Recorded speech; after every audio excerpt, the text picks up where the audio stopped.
saya menyampaikan firman untuk saudara-saudara sekalian, saya ingin menyampaikan sebuah pujian bagi Tuhan, kiranya menjadi berkat bagi saudara-saudara sekalian dalam suasana Natal pada bulan ini.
Salam saudara pemirsa, sampai berjumpa kembali dengan kami dalam program Berita Pengharapan.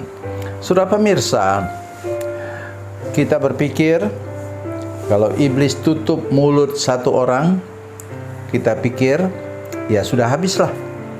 Tetapi dalam firman Tuhan yang sebentar kita akan dengar, Tuhan izinkan satu mulut ditutup, tapi dia buka mulut yang lain untuk bersaksi untuk kemuliaan bagi namanya.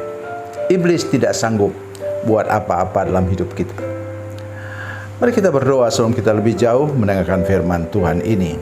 Bapa, dalam nama Yesus, terima kasih untuk kebenaran firman Tuhan yang sebentar kami dengar.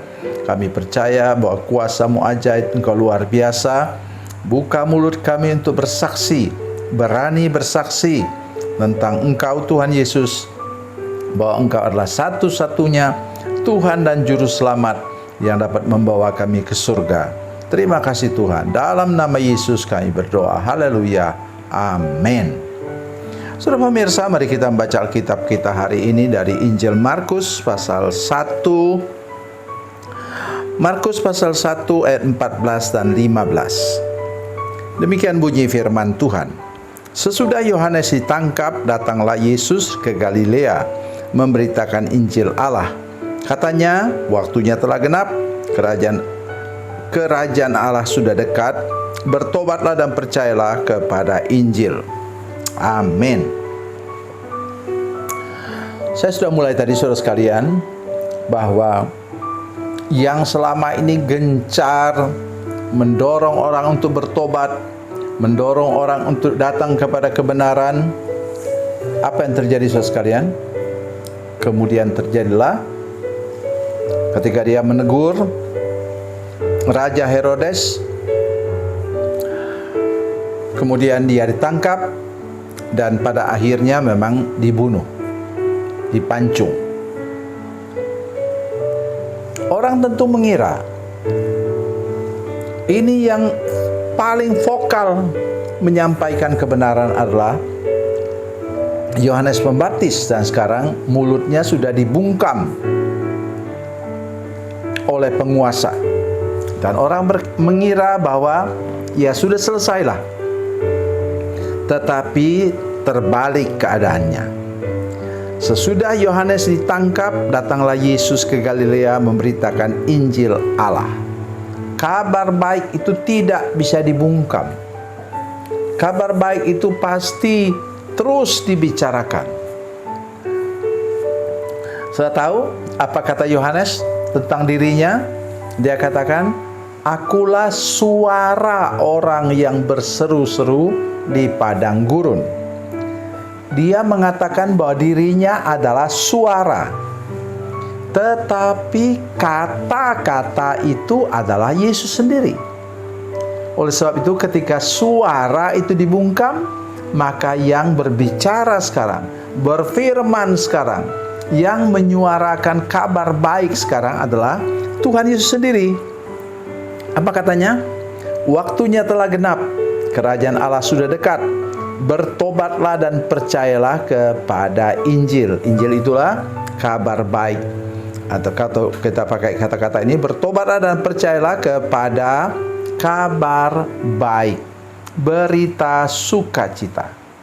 Itu sebabnya mengapa saya mengajak kita hari ini teruslah menyampaikan firman Tuhan, teruslah bersaksi, jangan pernah takut. Karena kalau satu mulut dibungkam, maka 100.000 mulut akan berbicara. Itulah yang harus kita mengerti pada akhir zaman ini. Karena terus ada usaha pembungkaman terhadap pemberitaan kabar baik. Tetapi jangan pernah takut. Walaupun taruhannya seperti 12 orang murid itu, saudara sekalian, cuma satu yang meninggal dengan normal dan tidak menjadi martir, yaitu Rasul Yohanes. Kalau tambah dengan Rasul Paulus lagi, ya memang betul-betul 12 orang yang mati sebagai martir. Tetapi sudah tahu, justru pada masa penganiayaan itu, saudara sekalian, Injil diberitakan mulai dari Spanyol sampai ke India, dari Roma sampai ke Afrika Utara.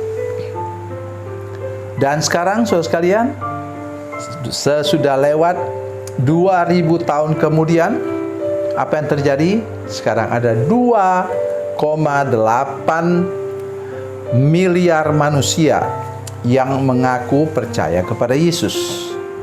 Oleh sebab itu, mari hari ini kita lebih sadar lagi, lebih yakin lagi bahwa Tuhan mau supaya kita terus memberitakan, menjadi suara Tuhan, menyampaikan kebenaran bahwa Yesus satu-satunya juru selamat. Yesus adalah satu-satunya jalan dan kebenaran dan hidup. Yesus satu-satunya jalan untuk kita sampai kepada Bapa di surga atau sampai kepada surga. Oleh sebab itu kita tidak boleh berdiam diri. Dalam setiap kesempatan kita harus bersaksi. Ceritakan kepada orang. Oh, saudara-saudara sekalian, saya sendiri sepanjang umur hidup saya ini, sampai sekarang sudah umur 70 tahun lebih, saya selalu memberitakan Injil, bersaksi. Dan apa yang terjadi, saudara sekalian, ada banyak waktu di mana saya terancam dan mengalami hal-hal yang nyaris buruk dalam hidup saya. Tapi saya percaya bahwa apa yang keluar dari mulut saya, kata firman Tuhan, tidak akan pernah berhenti dengan sia-sia. Ia akan menghasilkan buah, cepat atau lambat, benih yang saya taburkan itu, benih kabar baik itu pasti akan bertumbuh dan membuahkan hasil.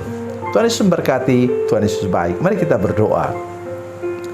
Bapa, dalam nama Yesus, terima kasih untuk firman Tuhan yang kami baru dengar tadi. Kami berdoa supaya semua pemirsa, semua jemaat yang menyaksikan program ini berani untuk mengambil langkah untuk terus menyaksikan kabar baik kepada semua orang, karena Tuhan Yesus belum akan datang kalau Injil Kerajaan ini belum disampaikan ke seluruh dunia.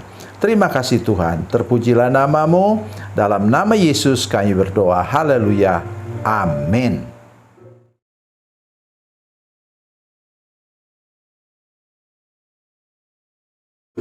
Salam saudara pemirsa, mengakhiri program ini saya mohon kepada saudara-saudara pemirsa sekalian untuk bila saudara menyaksikan program ini melalui channel YouTube, maka tekan subscribe dan bunyikan lonceng. Dan bila saudara menyaksikan program ini melalui channel Facebook, maka tolong saudara-saudara sekalian tekan like dan juga komen. Dan demikian pula bila sudah menyaksikan program Makanan Bergizi hari ini yang tertulis, maka tekan yang sama juga, tekan like dan tekan komen. Dan tolong saudara-saudara sekalian untuk membagikan program ini, share program ini di channel saudara-saudara sekalian, supaya lebih banyak lagi orang diberkati melalui program ini. Tuhan Yesus memberkati, Tuhan Yesus baik.